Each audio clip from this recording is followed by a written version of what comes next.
On August 5th, protesters surrounded Sheikh Hasina's residence.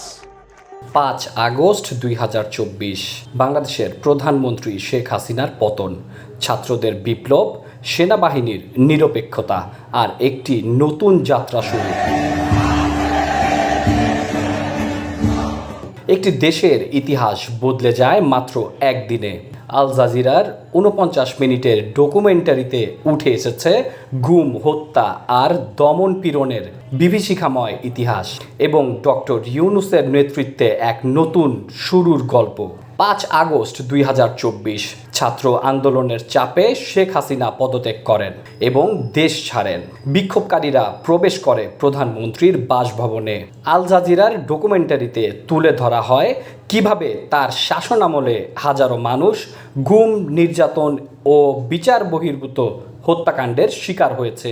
সেনাপ্রধান ওয়াকারুজ্জামান বলেন, তারা ইচ্ছাকৃতভাবে হস্তক্ষেপ করেননি, বরং শান্তিপূর্ণ সরকার পরিবর্তনের সুযোগ দিয়েছেন।